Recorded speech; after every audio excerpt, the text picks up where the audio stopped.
In July 1518, a woman named Frau Trophäa stepped into a narrow street in Strasbourg and began to dance. Nobody had asked her to. There was no music. There was no festival.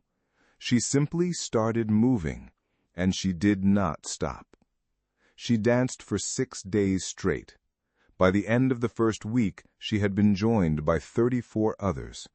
By the end of the month, there were somewhere between 50 and 400 people dancing involuntarily in the streets of Strasbourg, unable to stop, unable to explain why.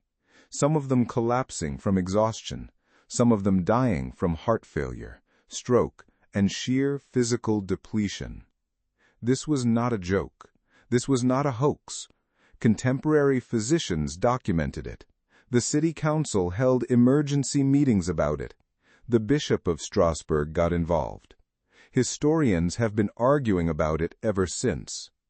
This is the story of the dancing plague of 1518, one of the strangest, most inexplicable, and somehow most thoroughly documented events in European history. To understand it, you need to understand Strasbourg in 1518. The city was not having a good time. It had been hit by famine, it had been hit by smallpox, syphilis was spreading through the population, the winters had been brutal, people were hungry, sick, and desperate in a way that is difficult to fully imagine from the comfort of the modern world. Into this environment stepped Frau Trophäa. When she started dancing on that July day, the authorities initially tried to ignore it. Then they tried to stop her. Neither worked. She could not stop. After 6 days, she was taken away and sent to a shrine at Saverne, where it was hoped that a religious intervention might cure whatever was happening to her. She reportedly recovered. But the dancing did not stop with her departure. It spread. Within days, dozens of other Strasbourg residents had begun dancing in the same compulsive, unstoppable way. They danced in the streets. They danced in their homes. They danced until their feet bled. Some reportedly begged onlookers to help them stop, but their bodies would not obey. The city council, faced with something it had absolutely no framework for understanding, did what governments have always done when confronted with a crisis they don't understand. They tried something and hoped for the best. Their solution was to hire musicians. The reasoning, such as it was, went like this. The dancers needed to dance. They could not stop dancing. Therefore, perhaps the best approach was to provide them with music and a proper venue, allow them to dance it out, and eventually the affliction would pass. So the city council hired a band. They opened the guild halls, they cleared a public square, and they essentially set up what may be the world's most medically misguided dance festival. You can probably guess how this went. It got worse. The music attracted more people joined the dancing.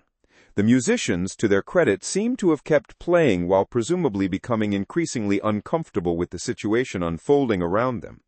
More people collapsed, more people died. The physicians who examined the afflicted concluded the cause was hot blood.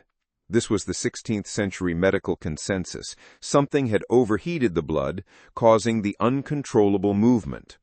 Their recommended treatment was therefore more dancing. Get it out of the system. Let the hot blood cool down through exertion. This is the medical equivalent of treating a fire with more fire. But to be fair to the physicians, they were working without germ theory, without neuroscience, and without any prior reference point for what they were seeing. Eventually, after roughly 2 months, the dancing stopped.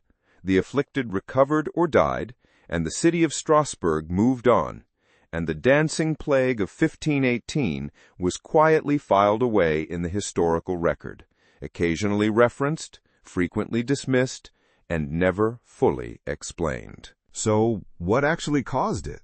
The honest answer is nobody knows for certain, but there are several compelling theories. The most widely accepted modern explanation involves mass psychogenic illness, sometimes called mass hysteria, though that term has fallen out of favor among researchers who point out it carries a dismissive connotation that the evidence does not support. Mass psychogenic illness is real, documented, and still occurs today. It happens in communities under extreme stress, where symptoms spread from person to person through psychological mechanisms rather than physical contagion. The body, under sufficient psychological pressure, can produce genuine, involuntary physical symptoms that the person experiencing them cannot control. In a city like Strasbourg in 1518, the conditions were perfect. Chronic stress, malnutrition, religious anxiety, a population that genuinely believed in divine punishment and demonic possession. When one person began displaying extreme symptoms in public, others in the same state of distress began to mirror those symptoms involuntarily. A second theory involves ergotism. Ergot is a fungus that grows on rye, and in the medieval period, contaminated grain could cause convulsions, spasms, and hallucinations. Strasbourg's desperate population was eating whatever they could. If the grain supply was contaminated, the physical symptoms could have been chemically induced. The problem with the ergot theory is that ergotism tends to cause rigid spasms rather than fluid dancing, and it does not explain the social spread pattern. People joined the dancing gradually over weeks, not in a single mass contamination event. The third theory is the most straightforward and, in some ways, the most chilling. This was a manifestation of St. Vitus's dance, a term used at the time for various neurological conditions involving involuntary movement, and the sufferers were experiencing a genuine neurological crisis amplified by collective psychological suggestion. None of these theories fully explains everything. All of them explain something. The dancing plague of 1518 sits in that uncomfortable space in history where the evidence is clear, the event is real, but the explanation remains genuinely out of reach. What we know for certain is this.